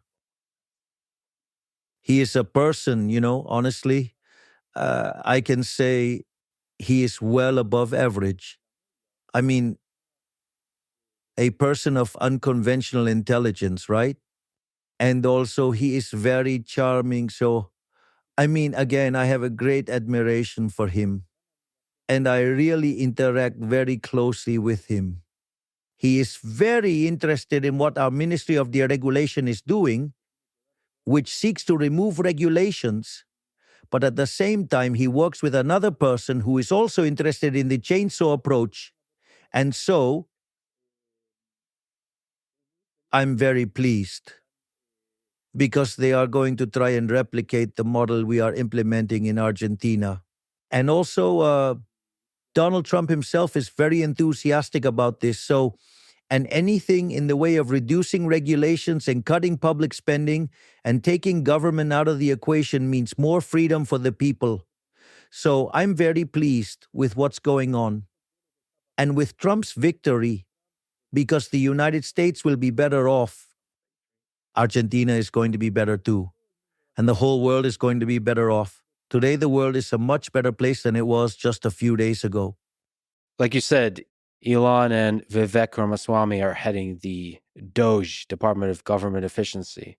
So from your experience this year as president of Argentina and every chainsaw economic policies that you've implemented, what advice would you give to Elon and Vivek about how to do it in the United States? Just cut to the chase, Cut to the chase. Simple as that. I'll tell you a story and you're going to love it. Currently in Argentina, due to the political balance we've achieved, we have had certain powers delegated from Congress to the executive branch, and therefore we can resolve it by decree. The deregulation minister, Federico Sturzenegger, in his ministry, shows a counter that displays in front of everyone there. He displays the number of days, all right? During which the delegated powers will continue to be valid. Therefore, he has a whole deregulation division, also a public spending cut division, and government structure reduction division, and he also has an elite corps that's cleaning up all of the laws that hinder the economic system and progress. And every day, he removes between 1 and 5 economic restrictions. So, my advice would be for them to go all the way, to push it to the very limit. And do not give up. Do not let down their guard. Furthermore, that agenda does not have political purpose, because at the end of the day, you are removing privileges. Of course, there will be people complaining, but those are people. These are people who are losing privileges, so they will have to explain to society why they are keeping those privileges. And that is quite uncomfortable. You've spoken with Donald Trump. Allegedly, he called you his favorite president. What did you discuss? And maybe, again, what do you admire about President Trump? And what do you learn from him? There are several things that I admire about President Trump. The first is that he probably, I think he's provided ample proof of this in his first presidency. He understands the nature of the cultural battle. He has openly confronted socialism. His speeches openly target socialism. He perfectly understands the woke virus. And that is, of great value, because it means understanding what it's all about. Another thing I truly admire about him is his courage. In fact, thankfully, thank goodness he didn't get assassinated or killed. But it was by a small chance occurrence that could have killed him, just because he moved at the right moment. And yet that didn't intimidate him, and he went on. And in fact, during his first campaign, and in this one as well, in the second one and third one, they criticized him, insulted him, offended him, said awful things about him, made up all sorts of horrible stories about him.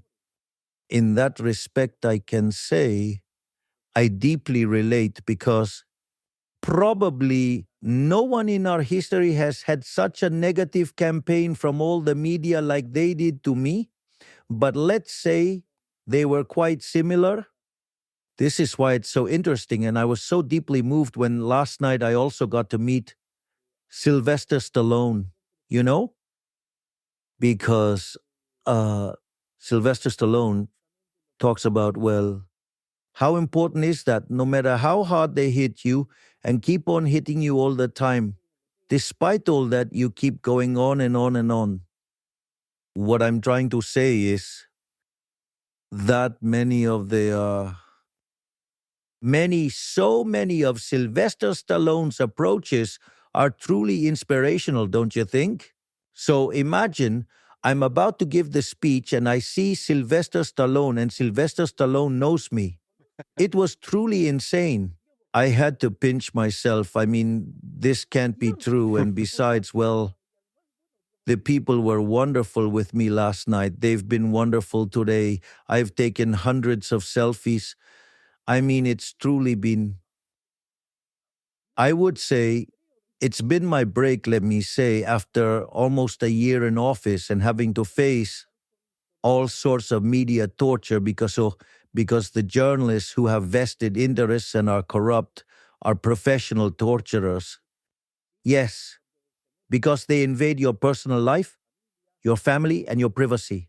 Let me tell you something to show you the kind of garbage the media in Argentina can do. They sent 3 drones to spy on me at my presidential residence. To spy on me. Do you think that's right? No. Exactly. But that kind of thing happens in Argentina, not to mention the many lies and horrible things they say. I, for instance, remember that time when my father was hospitalized. My father is a man of a really strong character who has had 2 heart surgeries, all right? And one day a journalist was saying all sorts of lies about my father. My father was hospitalized and, well, and he almost died of a heart attack. So that kind of thing is what journalism and the press do in Argentina. So they start to attack your private life, your mother, your father, your sister, even my dogs that I absolutely adore. They are the most wonderful beings in the universe. They even target my 4-legged children. So imagine that I've been in office for nearly a year. A year as president, and since they can't criticize my management except by lying and distorting the numbers, they meddle with all these things they have been doing all the time since the year 2021, when I officially entered politics. So, and I've seen what they've done to Trump. So, that also makes me relate a lot to him because he's a true warrior. He's a Viking. He's a Viking. He's literally a Viking. I mean, he is someone I admire for how he has kept fighting in the face of adversity, even against all odds, and still he managed to win. Amazing. And and that's why I can relate that much. And I've also seen how he's been unfairly criticized, like when he was accused of protectionism or when he wanted to discuss some matters within the context of public debate regarding the design of monetary policy as regards the Fed. And basically, they have accused him of things. I mean, isn't he entitled to give an opinion as a president? I mean, any citizen could give their opinion, even more so a president. Why is it important to you that Argentina has a close relationship with the United States? Well, to us, that is truly important, okay? You know? Because we've decided to be geopolitical allies of the United States ever since our campaign, we have decided that our allies will be the United States and Israel because they basically represent the ideas of the Western world. They represent the free world. That is to say, what we would call today, let's say, a liberal democracy, okay, by confronting the autocrats. And in that sense, that is the geopolitical alignment. Moreover, in our campaign, we were very, very clear on 3 main points. 1, the economic pillar. We talked about cutting public spending, and I would make my appearances with a chainsaw. We talked about economic freedom, deregulation, that is, and I talked about a competition of currencies. And people, obviously were interested in the dollar. So it was obvious that the economic policy was clear. All right? And not only was it clear, but we are also fulfilling it. That is the first point. Second was our policy on security, the idea being to fight crime, relentlessly, as well as security. No mercy, right? And in fact, in Argentina, there are no more roadblocks, which they said were impossible to end. Not only that, we have strengthened the security forces and also our armed forces, and we are waging a tough battle against drug trafficking and narco-terrorism. Therefore, we are also strongly fulfilling that. Notice that these 2 points, which were the main concerns, they were the biggest concerns of Argentinians when we took office, are now in 5th and 6th place. Today, the problem for Argentinians is corruption. Whether there is unemployment, if there is poverty, but they don't mention inflation and insecurity anymore. And besides, A third point that I made clear was that I would align with the United States and Israel internationally. And, at my campaign rallies, there would be groups that would come along with flags of Israel. So it's clear that our international policy approach was always very clear. And this is something I state during my speeches when I talk about the values of the West and the civilization of the West. In fact, yesterday, and even more so today, during my speeches, I talked about how the different Greek groups or tribes got together to confront the Persians. That is to say, it seemed that from that time 500 years before Christ until today, that struggle continues, right? But well, so of course, we're all in. We are betting on the United States becoming once again a leader in the West. We needed someone to come back to make America great again. And that as part of that process, being a commercial ally is also a great idea. So we would really like to move forward and deepen our trade ties and our investment ties, And well, we would also like to be part of the NATO as well. Do you think it's still possible? One of the radical ideas you had as you were running for president was to dollarize the Argentine economy. Do you think that's still a good idea? Are you still thinking about that? Let's see. Let's break it down. Let's say if you review all my statements, I talk about currency competition.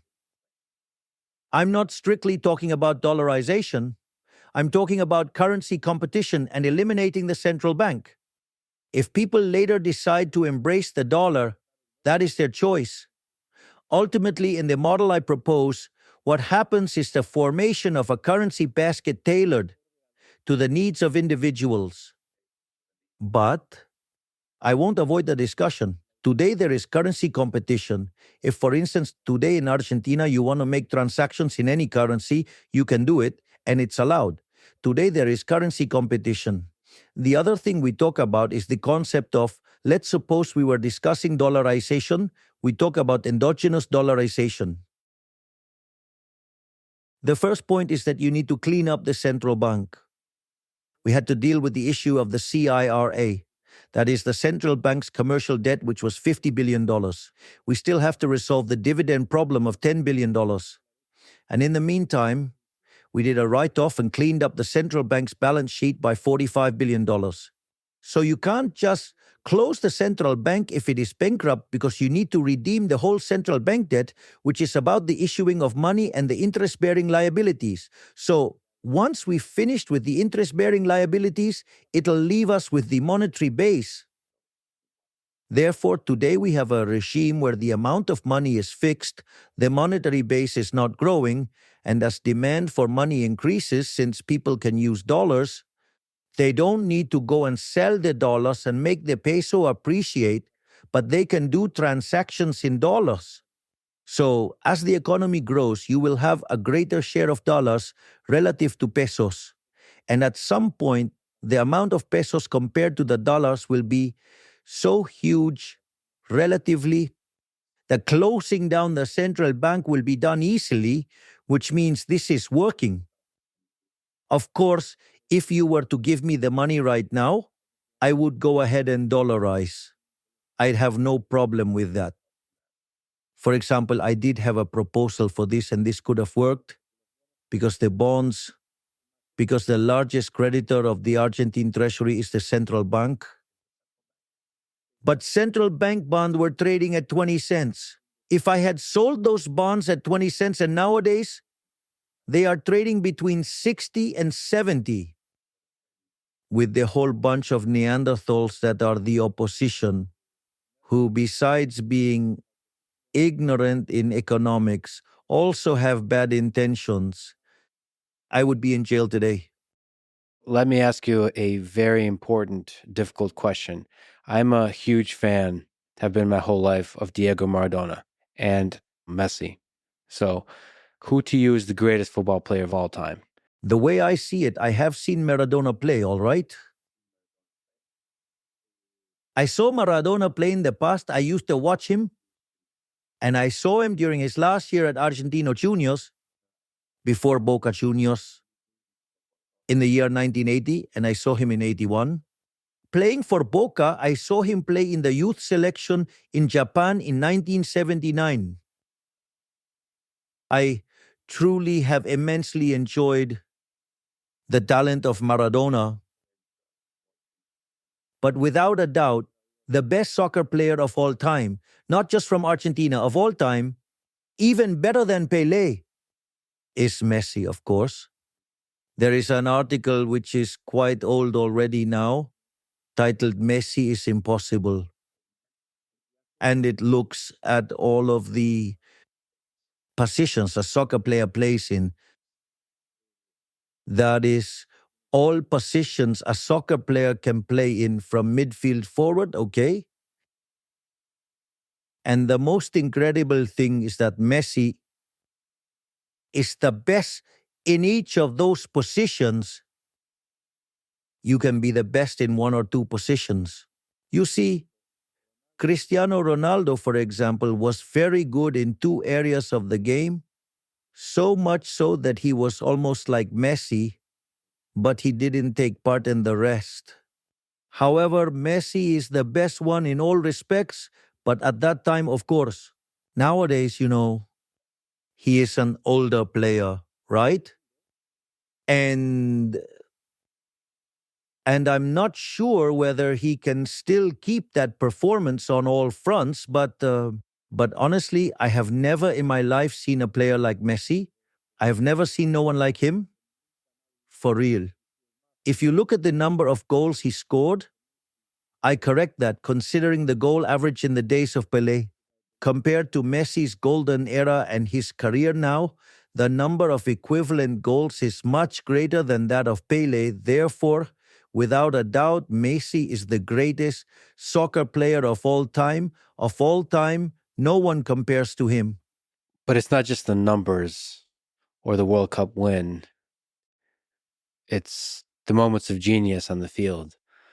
Messi is unlike any other in that way. Messi does things that seem technically impossible. They seem physically impossible. The moves he makes don't respect human logic. It's like watching Usain Bolt run. It doesn't feel possible. He moves in a way that doesn't respect human logic. Am I right? Did you watch the 1986 World Cup with Maradona, with the hand of God, with the game against England? What was that like? Oh, yes. I do remember that very well. We watched it in the home of my godfather and saw how he did his gambit and dodged the team, the England team, that was truly, it was absolutely, absolutely indescribable. There's no way to put it into words. It's as if I asked you to describe for me the love you have for your partner. You can't do that, right? I mean, it's something wonderful. You can't describe it. You cannot put it into words. There are things where words, I mean, just seem to fail. Am I right? I really think that there are times when humans, or some humans, not all of them actually, some humans have the privilege of being able to vibrate closer to God. Some Puccini arias, for example, when you listen to them, when you listen to the famous aria from La Rondine or the famous aria from Gianni Schicchi, I mean, you get the feeling that he was getting that dictated by God. How can you put that into words? You can't. There's no way you do that. I mean, those moments where we humans are, that we have the privilege, I say it as human beings, right? Because, I mean, I'm speaking from that perspective, okay? I say this only as an admirer. Some human beings have the ability to vibrate so close to God that you can't describe it, you can only enjoy it. This is why in Judaism they don't use the name of God, of the Creator, because how could you put in words something like that? And I believe those are times when us humans connect closer to the Creator and create things. Unique things, you cannot describe them. There are no words to describe that. The only thing you can do is enjoy it and be thankful that you can witness it. You were a great footballer yourself in your youth. You were a goalkeeper. Many people would say that's the toughest and the most important position in football. Maybe you could speak about that experience and in general, what's harder, being a goalkeeper or president? Lovely question. Well, indeed. I used to be a goalkeeper, but I'm not so sure about whether I was any good. But, uh, but the experience of having been a goalkeeper is very valuable. First, the goalkeeper is the only player that can use their hands in a certain sector of the pitch in the area. The other thing is that he's also the only player who dresses differently, right? Moreover, their training is a solitary one. And the most important, it is the very climax, the goal, right?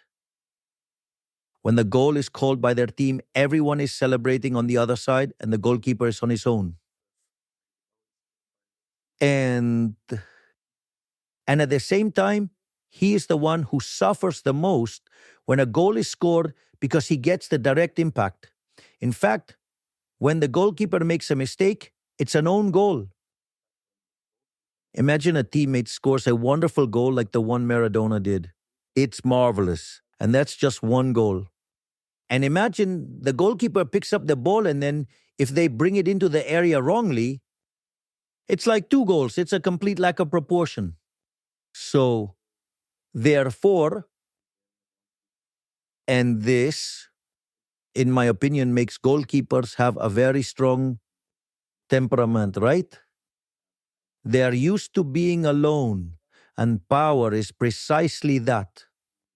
Because when you make decisions, you are on your own. And not just that, but also when you have a responsibility like that of a president, when you make a decision, it has an impact on millions of people. So just like goalkeepers, if you make a mistake and score an own goal, and in this context, it's negative consequences for millions of people. Therefore, that has been part of the university of life that has given me the tools to be president today. That is my training in economics, my training in liberalism, having been a goalkeeper, and also having had a very tough childhood. How hard is it? What's been the personal toll of carrying the hope of a nation on your shoulders? Well, being defamed, insulted, and attacked every single day. But uh, again, there's no point in life if it's not with freedom. So, like Sylvester Stallone once said, the secret to life is to carry on in spite of the blows you get, the punches you take. And fortunately, we have been able to carry on in spite of the blows, both coming at us from in front and from behind our backs, because it'd have been more honest if we had been attacked directly. But well, in Argentina, politics and the mass media, they do love to attack behind your back. What role has God played in your life? And who is God? Well, faith, I'd say, has been a very fundamental element, you know? And especially in recent times, during which I've become actively involved, particularly in the teachings of Judaism and in the study of the Torah. Uh, this has given me a huge, let's say, a huge background to face the many adversities which I've encountered and had to overcome in the last few years. And as to who God is, He's the creator, the maker. I call Him the One. What is a better guide for humanity, the invisible hand of the market or the hand of God? They're perfectly in sync. Well enough. Again, going back to your youth, you were a lead singer in a rock band. Who's the greatest rock star of all time? Okay. Well, the way I see it, the most amazing rock singer in history of mankind was definitely Elvis Presley. And my favorite band is the Rolling Stones. So I also greatly admire Mick Jagger, you know, and I still have this dream of getting to meet him in person. How fun would it be to play together with the Stones? That would be a big, big dream.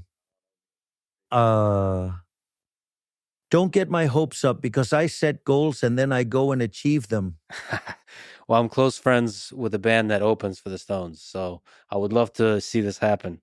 Oh, well, that would be great. Or we could also watch the whole concert from the stage. I mean, I can't keep ruining the Rolling Stones' music. I already had a tribute band and did quite a lot of damage to the music. How much of your rock star roots define your approach to politics, to life? Do you see yourself as a kind of showman in part? Of course, absolutely. My idea is that when you attend one of our events, it feels like going to a Rolling Stones concert. In fact, in one of my most recent performances at Luna Park, I even had the pleasure of singing in front of 10,000 people. It's on YouTube. No, sorry. Not on YouTube. It's on my Instagram feed. At that event, I sang a song called Panic Show, and the song starts by saying, "Hi, everybody. I am the lion." Your intensity and passion have earned you the nickname El Loco, the madman. Do you think some madness is necessary to challenge the powerful establishment? Well, maybe it's a matter of perspective, right? It could be the other way around. That everyone else is crazy by living in a way contrary to the ideas of freedom. And so maybe the sane person who wants to fix that is then considered a madman. Anyway, the nickname doesn't bother me at all.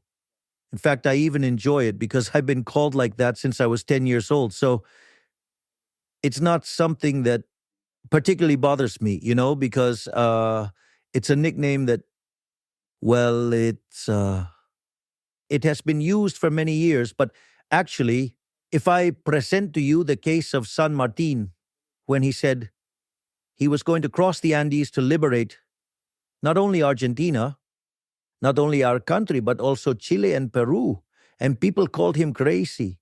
Imagine if you had tried and spoken with, I don't know, with Michelangelo, you would have called him crazy too. Or if you had talked to, I don't know, hundreds of people who have changed the world, surely they would have thought that Einstein was crazy and so on. The list would be infinite. So, what is the difference between a madman and a genius? Success. Let me ask you about the market. It's so interesting from your view of the world, how powerful the market is at figuring out what's best for society. Why do you think the market works so well as a guide for humanity? One must first understand what the market is.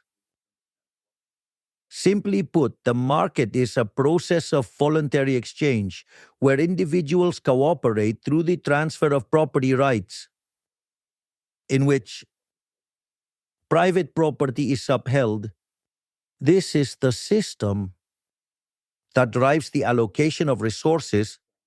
In essence, socialism, and this is what Mises condemns in his book Socialism, shows is that without private property, prices cease to exist, and therefore resources are diverted. Why don't you think it's the same to make a road of asphalt or gold? Why not make it of gold? Because you have an understanding of economic calculation, you have an idea of prices in your mind. So, in this context, if there is no private property, there are no prices, and as a result, the free market capitalism, is the best mechanism ever developed by humankind for resource allocation. This also implies that markets must be free from state intervention, because when the state intervenes, it creates interference. And markets need to allow free entry and exit, what we call competition. However, it's better to understand competition in the sense described by Israel Kirzner, one of the foremost figures of the Austrian school, or in the neoclassical framework as William Baumol understood it, which was the concept of free entry and exit in so-called contestable markets. And also, let's talk about what pertains to the division of labor and social cooperation.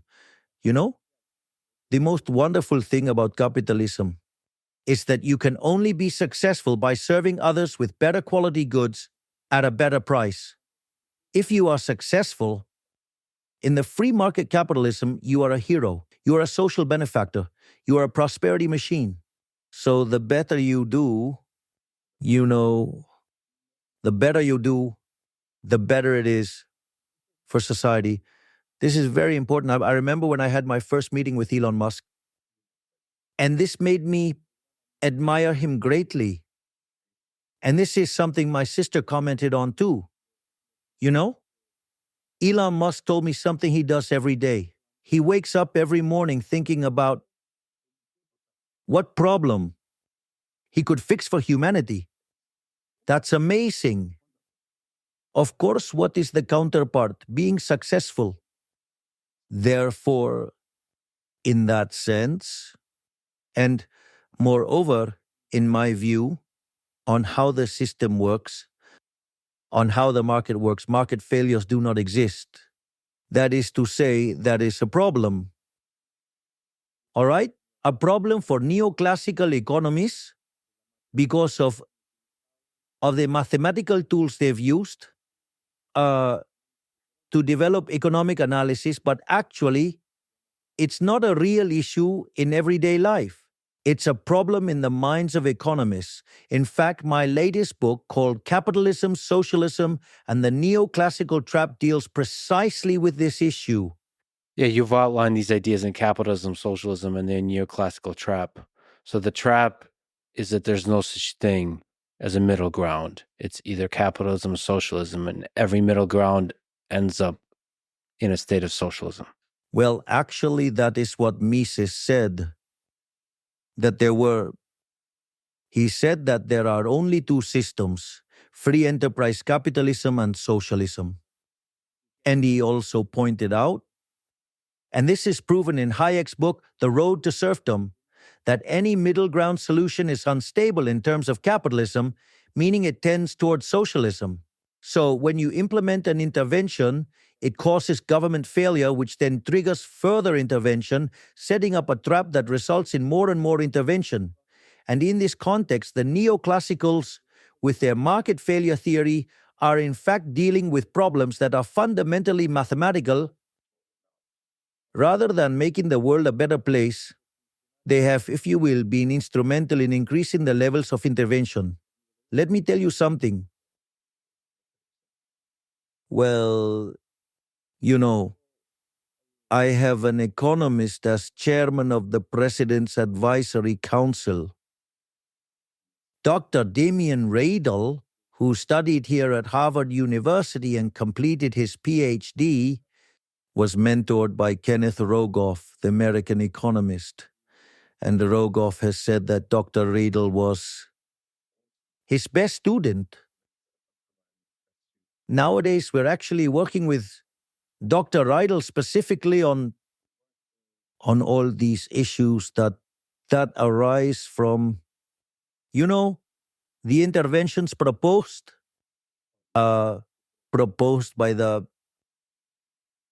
mainstream, such as the so-called correction of market failures.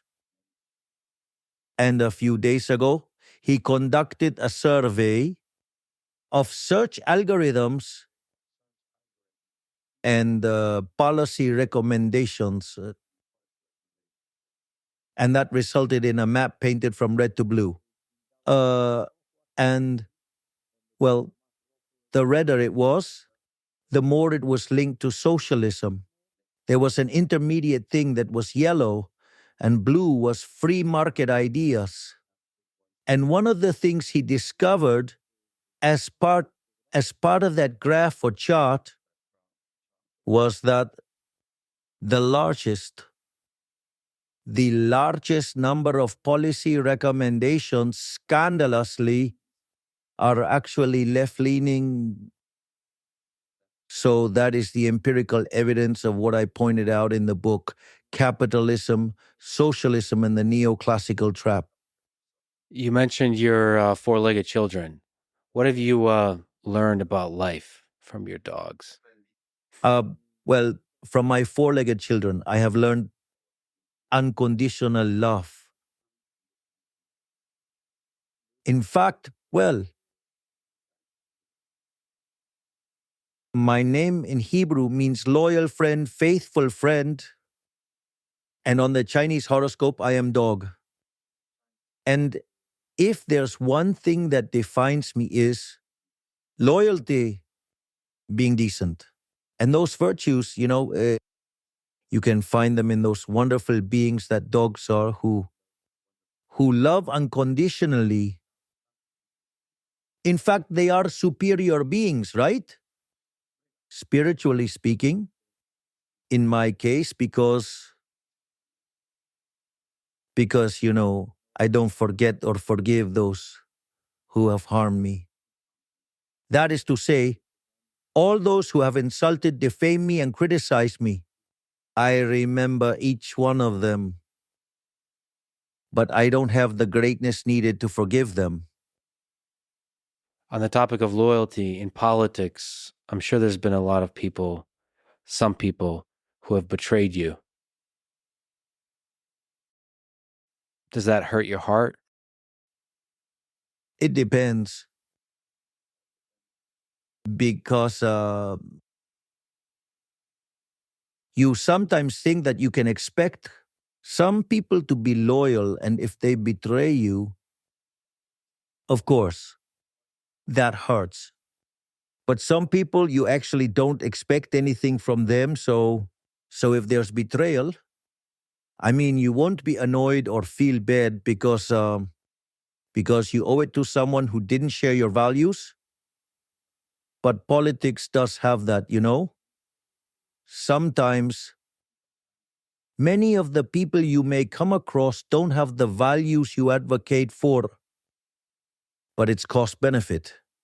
You need to let the ship sail on, right? Or would you rather let it sink? That's not my case. I fight until the end. There are traitors, but that's part of politics. And that's not my line. But of course, they do exist. There are a lot of people who admire your revolutionary spirit. What advice would you give them, maybe young people, on how to live a life like yours and have an impact on the world like you have begun to do? I didn't do this thinking about having an impact on the world. I have defined what makes me happy, and I live according to that. I live consistently by that. And most importantly, I would say never give up. Moreover, and above all, never be half-hearted. I would rather cry because I failed rather than not crying because I never tried. I mean, I'm a perfectionist, so when I do err, of course, I have a bad time. But still, I prefer to go and get things done. If it goes wrong, it's part of life. But I will never have to regret not having done what I thought needed to be done at that moment. All right? What gives you hope about the future of Argentina and the future of humanity?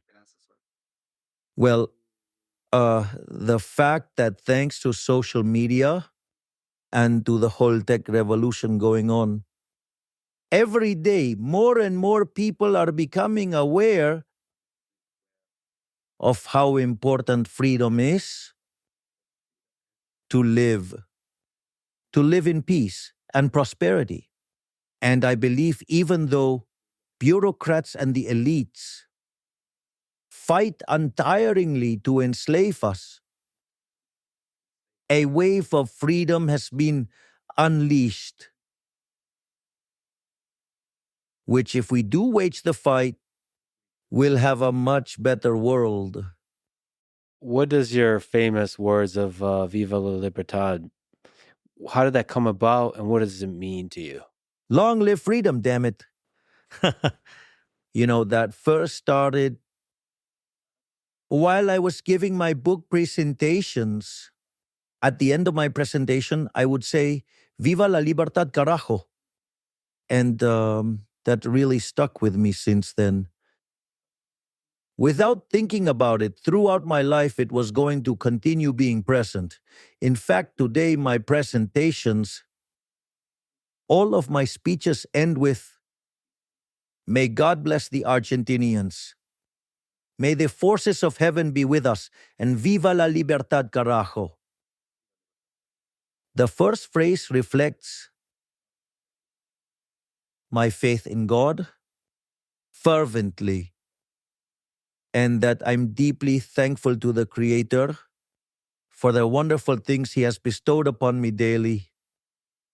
The second one has to do with a quote from the book of Maccabees 3:19, which says that victory in battle doesn't depend on the size of the army, but on the forces of heaven. This has to do with the victory of the Jewish people, the Maccabees, against the Greeks, and how they recovered the temple. And the last one, well, is my war cry. Well, there's no better way to end it. Thank you for being a warrior for freedom. And thank you for talking today. Thank you very much indeed for your interview. And thank you for being so well educated, because very often interviewers are not like that. And you did have windows to play foul and you didn't. And I recognize that. And I thank you for that. Thank you. Thanks for listening to this conversation with Javier Milei. To support this podcast, please check out our sponsors in the description. And now, let me leave you with some words from George Orwell. In a time of deceit, telling the truth is a revolutionary act. Thank you for listening, and hope to see you next time.